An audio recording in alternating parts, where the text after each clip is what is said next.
வணக்கம். என் புத்தக அறையில் இந்த நிகழ்வில் தொடர்ந்து ஒவ்வொரு பிரபலங்களினுடைய வாசிப்பு அனுபவங்கள், அவர்களுடைய புத்தக ரசனை, இது குறித்தெல்லாம் நாம் பேசி வருகிறோம். ஒவ்வொரு ஞாயிற்றுக்கிழமையும் காலை 9 மணி அளவில் இந்த நிகழ்வு ஒலிபரப்பாகிறது. இது ஒரு விவாத மேடை அல்ல, இது ஒரு கலந்துரையாடல், ரசனை பரிமாற்றம் என்றே சொல்லலாம். அந்த வகையிலே கம்பாநதி, கடல்புறத்தில், ரெயின்சியர் தெரு போன்ற நாவல்களுக்காகவும், எஸ்தர் போன்ற மிகச்சிறந்த சிறுகதையை எழுதியதற்காகவும், சிறுகதையில் மிகப்பெரிய பரிச்சார்த்த விஷயங்களை மேற்கொண்டதற்காக பாம்பும் பிடாரன் போன்ற இவருடைய தொகுதிகள் போற்றப்படுகிற வண்ண நிலவன் அவர்கள் சமீபத்திலே வெளிநாடு வாழ் இந்தியர்களால் விளக்கு விருது பெற்றிருக்கிறார். அவர் தன்னுடைய ரசனையை இப்போது நம்மோடு பகிர்ந்து கொள்ள இருக்கிறார். வணக்கம். வணக்கம்.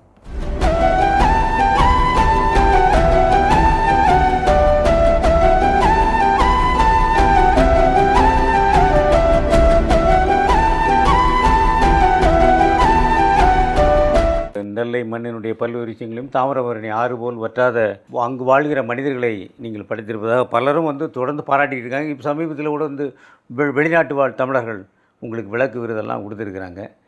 உங்களுக்கு இந்த புத்தகம் படிப்பது என்பது எந்த வயதில் ஆரம்பமானது, எப்படி கிடைச்சது? புத்தக வாசிப்புங்கிறது பள்ளிக்கூடத்தில் படிக்கிற காலத்திலே வந்துடுது. பள்ளிக்கூடத்தில் 6வது 7வது படிக்கும்போதே பாடப்புத்தகங்களை விட வெளியில் உள்ள நாவல், கதை, சிறுகதை படிக்கிறது. உங்களுக்கு அந்த மாதிரி நாவல் இதெல்லாம் எப்படி கிடைச்சது? எப்படி அது எங்கள் பள்ளி நூலகத்தில் இருந்து புத்தகம் எடுத்து படிக்கலாம். ஒரு வாரத்துக்கு ஒரு புத்தகம் கொடுப்பாங்க. சரி. அங்கே போய் எடுத்து படிப்பேன். அது தவிர எங்கள் மாமா ஒருத்தர் ஸ்ரீவைகுண்டத்தில் இருந்தார். அங்கே லீவில் போவேன். அங்கே மாமா சித்தப்பா ஸ்ரீவைகுண்டத்தில் இருந்தாங்க.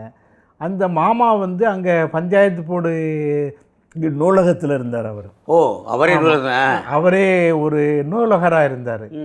அதனால் அங்கே போயிடுவேன். அங்கே லீவ் விடும்போது காலையில் சாப்பிட்டுட்டு இட்லியோ தோசையோ சாப்பிட்டு அங்கே நூலகத்துக்கு போயிடுவேன்.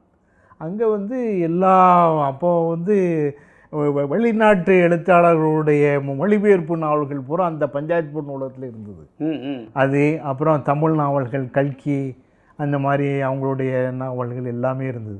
அதெல்லாம் அப்போ ஸ்கூல் ஹாலிடேஸில் அங்கே போகும்போது அதை எடுத்து பூரா படிச்சுட்டேன். அந்த நாவல்கள் பூரா அப்போது இங்கே ஃப்ரெஞ்சு எழுத்தாளர் ஜோலாவுடைய நாவல்களை அப்போவே படிச்சிருக்கேன். அவர் பெரிய எழுத்தாளர்னே தெரியாது. அவருடைய டிரான்ஸ்லேஷன் அங்கே இருந்தது. ஜோலாவினுடைய ஃப்ரெஞ்சு நாவல்கள்லாம் உங்களுக்கு சுலபமாக இது ஒரு 6ஆம் கிளாஸ் 7ஆம் கிளாஸ் இப்போ படிக்கும்போது இருக்கும். 1956 57. பள்ளி பருவத்திலே உங்களுக்கு பள்ளி பருவத்திலே ஒரு மொழி நூல்கள்லாம் படிக்கிறதுக்கு அந்த மாதிரி படித்த நூல்கள் 2-3 சொல்லுங்கள் ஏதாவது. அதான் ஜோலாவினுடைய சுரங்கம் படிச்சிருக்கேன். கல்கியினுடைய பொன்னியின் செல்வன் 5 பாகங்களும் 6வது 7வது படிக்கும்போது படித்து முடிச்சுட்டேன். அவ்வளவு பாகங்களையுமே? அவ்வளவு 5 பாகமும் கிட்டத்தட்ட ஒரு 10 நாளில் படிச்சிருப்பேன். 10 நாள் கூட இருக்காது. அப்போவே நீங்கள் ஒரு தீவிரமான வாசிப்பு வந்துட்டு. ஏன்னா எனக்கு அதில் ரொம்ப பள்ளி நூல்கள் படிக்கிறதை விட ஸ்கூல் எஜுகேஷனே பள்ளி படிப்பே வரலை. அதனால் எனக்கு இந்த மாதிரி இதுகளை படிக்கிறது அதில் ஆர்வம் வந்துடுது. சரி. அந்த படிப்பு இந்த படிப்பு ரசனைங்கிறது ஒவ்வொரு காலகட்டத்துக்கும் மாறும். இப்போ நீங்கள் சொன்ன மாதிரி பிரெஞ்சு எழுத்தாளர்கள்லாம் உங்களுக்கு பள்ளி பருவத்திலேயே அறிமுகமானதுனால நீங்கள் எந்த நேரத்தில் இந்த மாதிரியான எழுத்துக்கள், அந்த மாதிரி எழுத்துக்கள் வகை பிரிப்பு படிக்கிற மாதிரி ஆரம்பிச்சிங்க? ஆமாம், அது அப்போது ஆனந்த விகடன், கல்கியெல்லாம் எங்கள் அப்பா கல்கியினுடைய தீவிரமான வாசகர். எங்கள் வீட்டில் கல்கியோட ஃபோட்டோ ஃப்ரேமே இருந்தது, வீட்டில் மாட்டியிருக்கோம். எல்லா ஃபேமிலி ஃபோட்டோவோட கல்கியோட படமும் இருந்தது. அப்போ அவர் கல்கி, ஆனந்த விகடன்லாம் எங்கள் அப்பா வாங்குவாங்க. அதில் ஜானகிராமனுடைய கதைகள் வரும், ஜெயகாந்தனுடைய கதைகள், அதெல்லாம் படிச்சிருக்கேன். ஆனந்த விகடன் கல்கியில் தொடராக வரும். ஜெயகாந்தனுடைய முத்திரை கதைகள் ஆனந்த விகடன் நிறைய அந்த காலகட்டத்தில் வந்தது. அதெல்லாம் நான் சொல்கிறது 10வது படிக்கிற காலத்தில், 9வது 10வது அந்த காலத்தில் அதெல்லாம் நிறைய வந்தது. அதெல்லாம் வாசிப்பு பண்ணியிருந்தேன். அப்புறம் அதுக்கப்புறம் எனக்கு அந்த கதைகளுக்கும் இலக்கிய கதைகளுக்கும் வித்தியாசம் தெரியலை. இப்போ இலக்கியம் எல்லா கதைகளும் ஒரே மாதிரி தான் பார்த்துக்கிட்டு இருந்தேன், படிச்சுக்கிட்டு இருந்தேன். அப்புறம் 1971 இருக்கும். அந்த காலகட்டத்தில் வண்ணதாசன் அறிமுகம் ஏற்பட்டது. வள்ளிக்கண்ணன், வண்ணதாசன், தீக்காசி அவங்களெல்லாம் அறிமுகம் ஏற்பட்டது. அப்போது தாமரையில் என்னுடைய சிறுகதை ஒன்று வந்தது. அப்போது தீக்காசிக்கு அனுப்பிச்சிருந்தேன். தீக்காசி வந்து அந்த கதையை போட்டிருந்தாங்க தாமரையில். அப்போது இங்கே வண்ணதாசன் வீட்டுக்கு அடிக்கடி போவேன், அங்கே திருநெல்வேலி டவுனில். அவங்க வீட்டில் வந்து காணாசூனுடைய நூல்கள் பூரா அங்கே இருந்தது. அவங்க வீட்டில் காணாசூனுடைய படித்திருக்கிறீர்களான்னு ஒரு 2 வால்யூம், அதில் வந்து அவர் முக்கியமான எழுத்தாளர்களை பற்றி எழுதியிருக்கார், அதில் பற்றி எழுந்தார். அப்புறம் இலக்கிய விசாரம் அப்படின்னு ஒரு நூல், அதில் வந்து கேள்வி பதில் வடிவத்தில் எழுத்துன்னா என்ன, இலக்கியம்னா என்ன அப்படிங்கிற மாதிரி கேள்வி பதில் வடிவத்தில் அந்த நூல் இருந்தது. அந்த நூலை வாசித்தேன். அந்த நூலை வாசிக்கும்போது தான் அவர் வந்து மாசு மேகசினில் எழுதப்படுற எழுத்துக்கும் இலக்கியத்துக்கும் என்ன வித்தியாசம், வெகுஜன ரசனை என்பதும், ஆமாம், வெகுஜன ரசனைக்கும் இந்த ரசனைக்கும் இலக்கிய இதுக்கும் என்ன வித்தியாசம் அப்படிங்கிறத அந்த இலக்கிய விசாரம் நூலில் இருக்குது. இப்போவும் அந்த புத்தகம் கிடைக்கும். அதில் அப்போ தான் படித்தேன். அப்போ அதை படித்தப்போ தான் எனக்கு அப்போ அந்த வித்தியாசம் தெரிஞ்சுது. அதுக்கப்புறம் தான் சரி, ஓஹோ, இலக்கியங்கிறது அது என்ன மாதிரி எழுதப்படணும், அதுக்கான முன்னுதாரண நூல்கள் இவை, அதெல்லாம் தேடி படிக்க ஆரம்பித்தேன். அதெல்லாம் தேடி படித்தேன். அந்த மாதிரி அது படிப்பு தொடர்ந்துக்கிட்டே இருந்தது. அப்போ ஜெயப்பிரகாசம் அங்கே வந்திருந்தார். அங்கே வந்து திருநெல்வேலியில் வந்து பிஆர்ஓவாக இருந்தார். ஆமாம், அரசு பணியில் இருந்தார். அவங்க நூலகம் ஒன்று இருந்தது அங்கே, மோகமுல்லை, அப்புறம் நீலபத்மநாபனுடைய தலைமுறைகள், வள்ளிகொண்டபுரம், நகுலனுடைய நாவல் எல்லாம் அவர் அங்கே நூலகத்தில் இருந்து அதெல்லாம் எடுத்து நான் கலாப்பிரியா, வண்ணதாசன் இவங்கெல்லாம் எடுத்து வாங்கிட்டு வந்து படித்து ஒருத்தர் கொடுத்து படிப்போம். அப்படி அந்த வாசிப்பு அதில் உள்ளே போக ஆரம்பித்தோம். அப்படி தான் ஆரம்பிச்சது இந்த வாசிப்பு. சரி, இப்போ வந்து உங்களுக்கு வந்து நீங்கள் வந்து தாமரையிலே நெல்லையில் இருக்கும்போது தாமரையிலே எழுத ஆரம்பிச்சிங்க. இப்போது வந்து உங்களுடைய உலகம் வந்து இந்த சென்னைக்கு வர்றீங்க, அப்புறம் வந்து துக்ளக் பத்திரிகையில் பணியாற்றுகிறீர்கள். அப்போ வந்து உங்களுடைய உலகம் வேறு ஒரு நகரப்புறமான வேறு ஒரு உலகமாக மாறுகிறது. பல்வேறு விதமான நாட்டு கருத்துக்களும் கூட உங்களுக்கு உள்ளுக்குள்ளே ஊறுறது இல்லையா? அப்படியான எழுத்தாளர்கள்லாம் கூட நிறைய வர்றாங்க இல்லை உங்களுக்கு உள்ளுக்குள்ளே? ஆமாம். அப்போ வந்து நான் முதல்ல சென்னைக்கு வந்ததும் முதல்ல வேலை பார்த்தது இங்கே கண்ணதாசன் பத்திரிகையில். ஆமாம், கண்ணதாசன் அவருடைய பேர்லேயே ஒரு பத்திரிக்கை நடத்தினேன். ஆமாம், அங்கே தான் முதல்ல வேலைக்கு சேர்ந்தேன். அதில் அந்த பத்திரிகையிலையும் கதைகள்லாம் வரும், சிறுகதைகள்லாம் வாசித்து எது நல்ல கதைன்னு தேர்ந்தெடுக்கணும். அதில் நீங்கள் அந்த வேலையில் இருந்தீங்க? ஆமாம், அந்த வேலையில் இருந்தேன். அதில் வேலை பார்த்தேன். அதுக்கப்புறம் துக்ளக்கு ஒரு 3 வருஷம் கழித்து தான் இங்கே துக்ளக்கில் வந்து சேர்ந்தேன், 1976. அப்போது உலக இலக்கியத்தை பற்றி ஏற்கனவே ஓரளவுக்கு வரிச்சே இருந்தது. அப்போது ஊரில் அங்கே திருநெல்வேலியில் இருக்கிற காலத்தில் NCBH போட்டிருந்த ரஷ்ய இலக்கியங்கள் பூரா வாசித்திருக்கேன். அங்கே புஸ்தகங்கள் இருந்து, ஆமாம், செக்கோவ், டாஸ்தாவ்ஸ்கி, துர்கனேவ் எல்லாம் அப்போ போட்டிருந்தாங்க. ரொம்ப 4 ரூபா 5 ரூபா தான் விலை இருக்கும், ரொம்ப மலிவு பதிப்பு. எல்லா நாவல்களும் வாசித்திருக்கேன், எல்லாம் அதுக்கு பூரா படிச்சிருந்தேன். அப்போவே ரஷ்ய இலக்கியம் வந்துடுது. அப்புறம் இங்கே வந்து சென்னைக்கு வந்தப்புறம் இங்கே பிரிட்டிஷ் லைப்ரரி போவேன், அப்புறம் யுஎஸ்ஐஸ் போவேன். அங்கே உள்ள நூலகங்கள், அங்கே உள்ள புத்தகங்களை எடுத்து இப்போ படிக்க ஆரம்பித்தேன். அதில் வந்து அங்கே ஜான் அப்டைக்கு அந்த மாதிரி, அப்புறம் ஜாக் லண்டன் இதெல்லாம் இருந்தது, அதெல்லாம் எடுத்து படிக்க ஆரம்பித்தேன். அது மேலும் மேலும் வளப்படுத்திச்சு. அது ஒரு நல்ல வாய்ப்பாக இருந்தது. சென்னை அப்படின்னு சொல்லி சினிமா தான். சினிமா. ஆமாம், அப்போ வந்து சினிமா துறையினரோடு நீங்கள் கூடவே இருந்திருக்கீங்க. அப்போ ருத்ரையாவோடு அவருடைய திரைப்படத்திலே அந்த வசனம் எழுதுவது போன்ற பங்களிப்புகள்லாம் செய்திருக்கீங்க. அப்புறம் வந்து பல்வேறு விதமான எழுத்தாளர்களும் கூட கலந்துரையாடுகிற ஒரு மையமாக ருத்ரையா அலுவலகம் உங்களுக்கு இருந்திருக்கு. அப்போ சென்னையினுடைய இந்த சினிமா வாழ்க்கை அது இதெல்லாம் பெருசாக வெளிப்படலை உங்களுக்கு? வெளிப்படல. அது 1-2 சிறுகதைகளில் வந்திருக்கு. சிறுகதையில் சந்திரபாபு ரோல் மாடலாக வச்சு ஒரு சிறுகதை எழுதியிருக்கேன். அப்புறம் வனச்சித்திர நடிகர்னு ஒரு சின்ன சிறுகதை. அது ரொம்ப பெருசாக சொல்ல முடியாது. அது ரொம்ப ஒரு அவங்கள சினிமா துறையில் இருக்கிறவங்கள பற்றி ஒரு 2-3 கதை வந்திருக்கு, அவ்வளோதான் வந்திருக்கு. நாவல் எழுதலை. சினிமாவை பற்றி இப்போ அசோகமித்திரன் எழுதியிருக்காரு.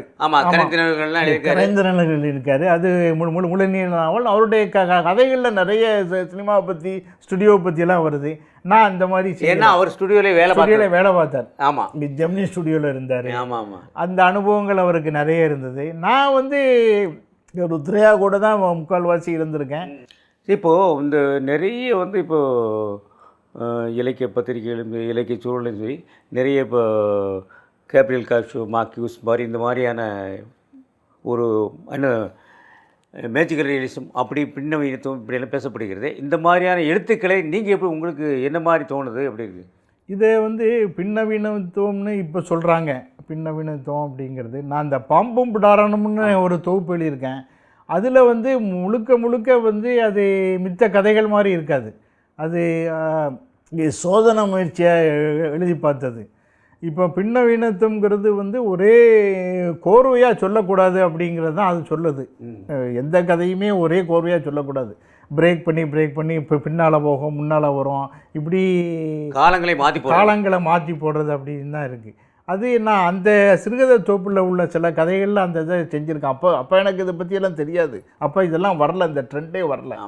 அதை நான் இதுக்காக சொல்ல, இப்போ வறுமைக்காக சொல்ல, இப்போ பட்டு நானே அதை செஞ்சு முயற்சி பண்ணி பார்த்துருக்கேன். அந்த மாதிரி சில முயற்சிகள் செஞ்சுருக்கேன். இப்போ இந்த மாதிரி ட்ரெண்டு வந்திருக்கு. இருந்தாலும் அது வந்து அதெல்லாம் ரொம்ப நீண்ட காலத்துக்கு நிற்காது. அந்த மாதிரி கதைகள்லாம் ரொம்ப அது ஒரு ஸ்டைல் தான். ஸ்டைலை வச்சு எல்லாம் பண்ண முடியாது.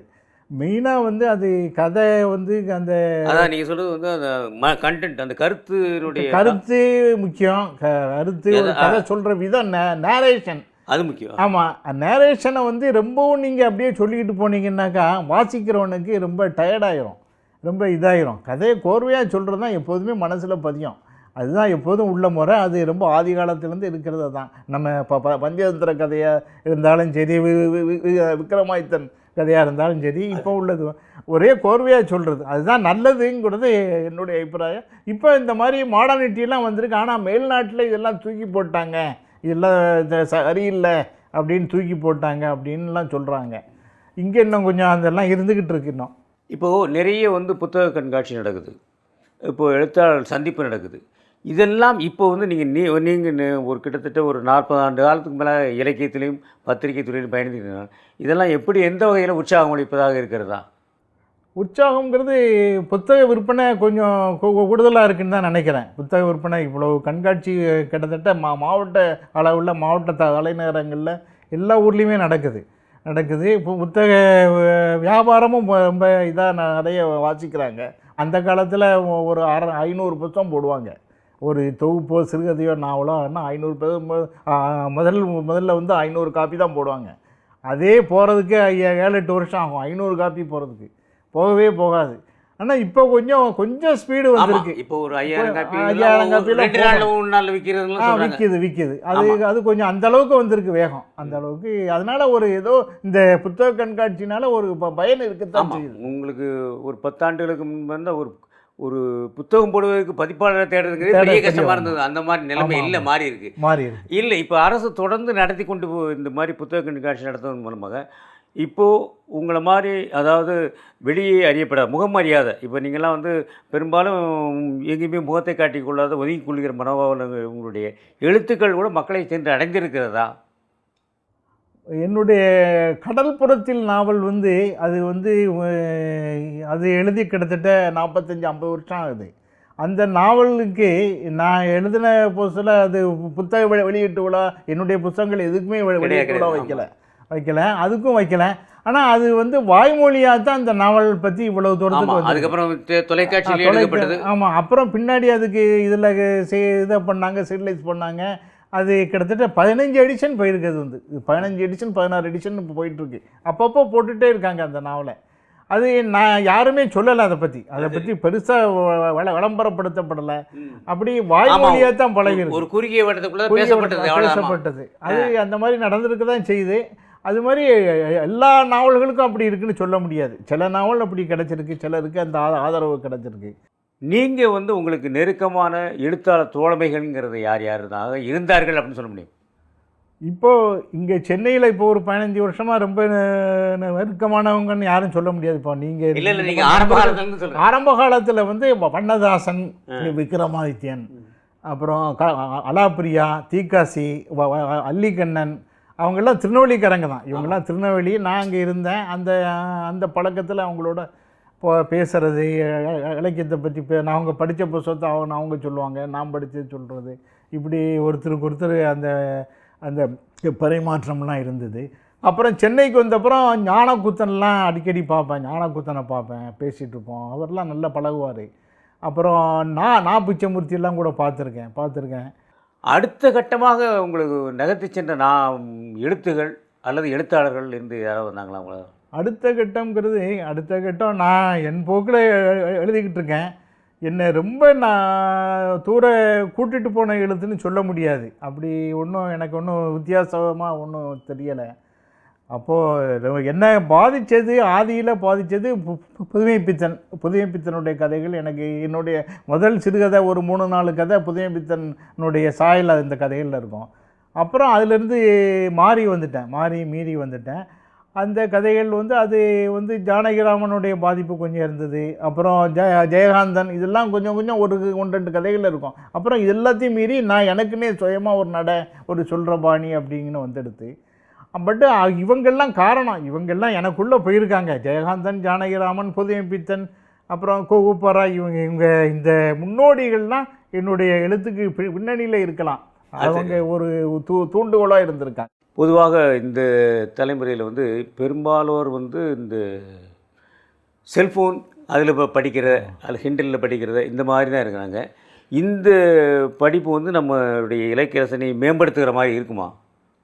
அது வாசிப்பு இலக்கியம் அப்படிங்கிறது அதை நீங்கள் எந்த வடிவில் படித்தாலும் அது உங்கள் மனசுக்குள்ளே போகிறது தான். நீங்கள் வாசிக்கிறீங்க, மனசில் அதை பற்றின கற்பனை அல்லது அதுக்குள்ளே நீங்கள் தோய்ஞ்சு போகிறீங்க. அது இப்போ ஃபோனில் இதெல்லாம் இன்னும் பெரிய வித்தியாசம் இருக்குன்னு எனக்கு தோணலை எது படித்தாலும். ஆனால் புத்தகமாக எடுத்து படிக்கும்போது நம்ம கையில் அதை ஃபீல் பண்ண முடியுது. புத்தகத்தை அந்த பக்கங்களை தள்ளி படிக்கிறது, அதை உட்கார்ந்துக்கிட்டு படிக்கலாம், அடுத்துக்கிட்டு படிக்கலாம், அந்த சௌரியம்லாம் இருக்குது. இதெல்லாம் ஃபோனில் கிண்டலில் படிக்கிறதுக்கு அந்த அளவுக்குலாம் இது பண்ண முடியுமான்னு தெரியல. அது டெக்னாலஜி அட்வான்ஸ் ஆகிருக்கு, அதெல்லாம் வரத்தான் செய்யும். அதெல்லாம் அதை மீறி நீங்கள் சொன்னாப்புல புத்தக கண்காட்சியில் இவ்வளோ புத்தகங்கள் போகத்தானே செய்யுது. புத்தகமாக வாங்கிட்டு போகிறவங்களும் என்ன இருக்கிறாங்க. இதுவும் இருக்குது, அதுவும் இருக்குது. இந்த மாதிரி இதில் படிக்கிறவங்களும் இருக்காங்க, அதுவும் இருக்குது. சோ அவர்கள் ஒரு எழுத்தாளர், அவர்கிட்ட இயக்கக்கூடிய விஷயங்கள்லாம் நீங்கள் நேரடிய பக்கத்துலேயே இருந்தது இல்லையா? ஆமாம். பார்த்ததில் உங்களுக்கு என்ன விஷயங்கள்? அவருக்கு சோ நாடகம்லாம் எழுதுறதை நான் பார்த்துருக்கேன். கிட்டத்தட்ட 2 நாள் 3 நாளில் ஒரு நாடகத்தை எழுதி, 3 நாள் அதிகமாக போனால் 3 நாள். அவ்வளோ 3 நாளில் ஒரு நாடகத்தை எழுதி முடிச்சிடுவார் அவர். அந்த மாதிரி வேகமாக எழுதக்கூடியவர். அப்புறம் துக்ளக் ஆர்டிக்கிள், கட்டுரை எல்லாமே இப்போ அவர்னு இல்லை, எனக்கு தெரிஞ்சு ஜெயகாந்தன், கண்ணதாசன், சோ இந்த மாதிரி ஆட்கள்லாம் டிக்டேட் பண்ணுவாங்க. ஆமாம்.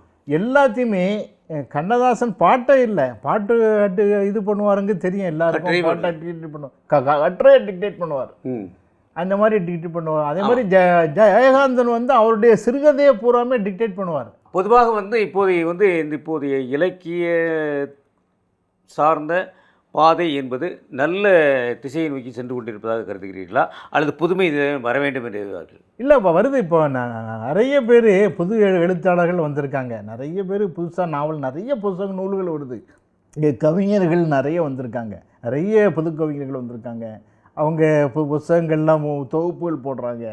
அது ரொம்ப நான் ஒரு 50 வருஷத்துக்கு முன்னால் இவ்வளவு கிடையாது. அதெல்லாம் ஒரு பெரிய வளர்ச்சின்னு தான் நினைக்கிறேன். நிச்சயமாக நல்ல விதமான போக்கு தான் இது. அதில் ஒன்றும் சந்தேகம் இல்லை. இந்த படைப்புகளை தவிர்த்து நீங்கள் பெரும்பாலும் எந்த பிரகடனமாகவோ எந்த மேடைகளிலுமே உங்களை காட்டி கொண்டதில்லை. இவ்வளோ நேரம் ஒதுக்கி எங்களோடு பேசிக்கிட்டே வைக்க நன்றி, வணக்கம். நன்றி, வணக்கம். தமிழக இலக்கிய உலகின் முன்னோடிகளில் ஒருவராக திகழும் மன்னலவனான் அவர்கள் தன்னுடைய வாசிப்பு அனுபவங்கள் குறித்து நம்மோடு பேசினார். மீண்டும் வேறு ஒருவரோடு சந்திப்பேன். நன்றி, வணக்கம்.